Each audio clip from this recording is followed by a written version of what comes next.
I want you to carry this question into 2027. Why did that online platform collapse? Oh, so now you're blaming the judges? Even one we are fighting right now. Oh, seriously? Yeah, a Supreme Court judge threatened me on my WhatsApp. Ladies and gentlemen, Justice Lenaola is doing the Lord's work.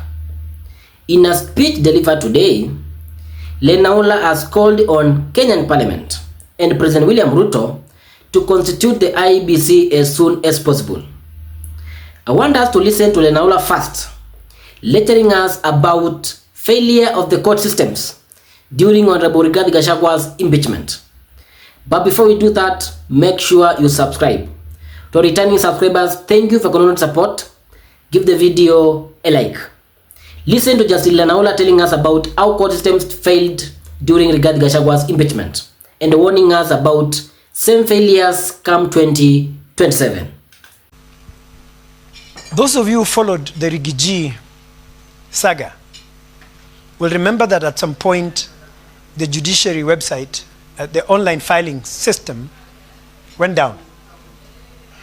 I want you to carry this question into 2027. Why did that online platform collapse? Why did the firewalls that we created before 2022 suddenly become vulnerable? And imagine what may happen in 2027. I will say no more, but think about it. That is Justice Lenaola trying to signal and give us an indication of election rigging in the year 2027. Do you think the judiciary is now against President William Ruto? Recently, we have heard the church ganging against President William Ruto. Now it is the judiciary. I want us to also listen to Justice Lenaola lecturing us about the parliament.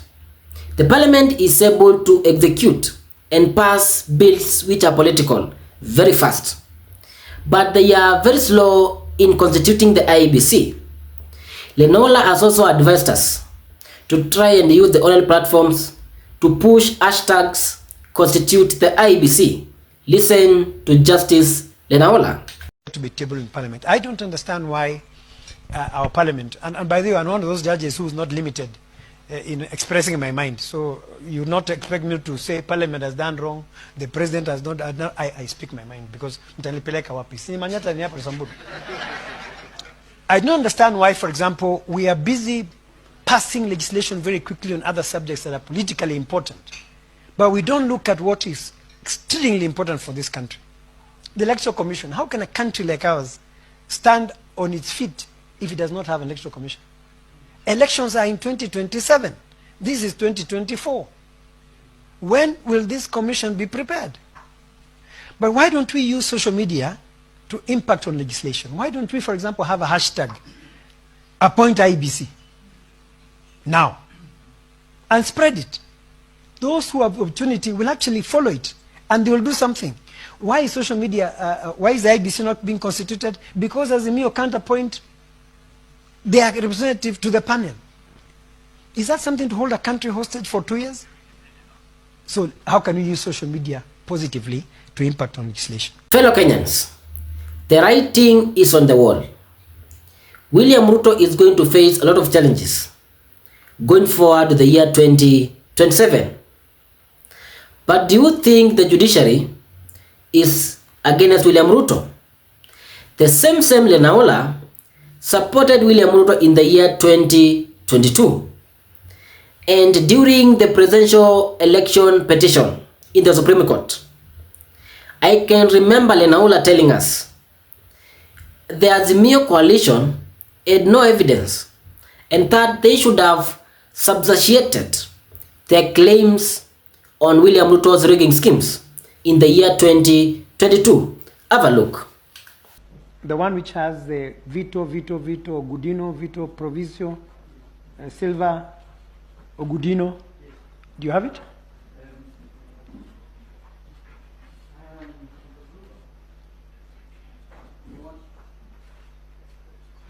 You would like me to refer to my report? It's a document. I'm looking at the registrar's report, so if you have it on registrar. yours is blank, I'm sure, if you noticed. Yes, that one, yeah. Yes. Yes. So go to, not that one. Page, it doesn't have pages, but it's an extra R10. It was the foreigners' logs. Mine doesn't have pages. I don't have it. It just reads R10. Anyway, Yes. R10 Yes. is titled Users Who Logged In Recently. Do you remember that? You projected it here. We projected it, yes. Yes, so Vito logged in on July 28th. That's my question. I want to see whether we're on the same wavelength as to the dates. Because you said they logged in during the tally. Does someone have a copy of the report? We can share a You copy. can use this. Yeah, please share. The president cannot initiate the process by collecting 1 million signatures and crafting an amendment bill and then retire to await the same bill under Articles 257(9) and assent to it as president. That is an absurdity that could not have been the intention of the framers. Neither can he initiate a bill under Article 256(5)(a) and then under B request the IEBC conduct within 90 days a national referendum for approval of the bill and then retire to assent to it as a president. And therefore my finding is that he cannot initiate a popular amendment under Article 255. But I've said. That is Justice Lenaola during the BBI report, which was fronted by Uhuru Kenyatta and Raila Amolo Odinga. That time it was a win for William Ruto.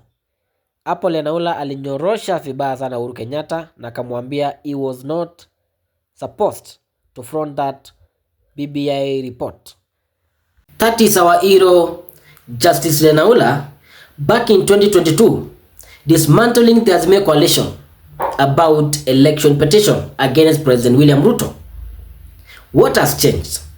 Before we can actually clap for Justice Lenaola, I want you to listen to one and only, the Gen Z hero and the presidential candidate, Okia Omtata, claiming that Justice Lenaola was actually demeaning and threatening him via WhatsApp chats. You regret doing it in the first. No, I would do it again. I would only want a different bench of judges. Oh, so now you're blaming the judges? Even one we are fighting right now. Oh, seriously? Yeah, a Supreme Court judge threatened me on my WhatsApp. What did they do you want to tell us who it is? Yes, it is Justice Lenaola. He threatened me, saying twende kazi na tutaenda kazi. Yeah, so, I'm a fighter, my friend. That one. His invitation is inviting me to a feast. Because you love a good fight. Yes, a good fight, I'll fight. Yeah. Yeah, and especially coming from a judge of the Supreme Court. I've litigated before you. Then you come and threaten me? You don't get away with it.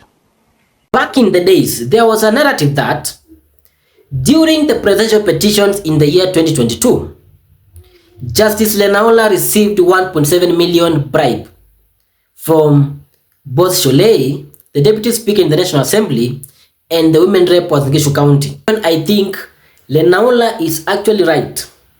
Na ametuambia is a man who speaks his mind. Lenaola is open to critique the government and actually speak to the truth.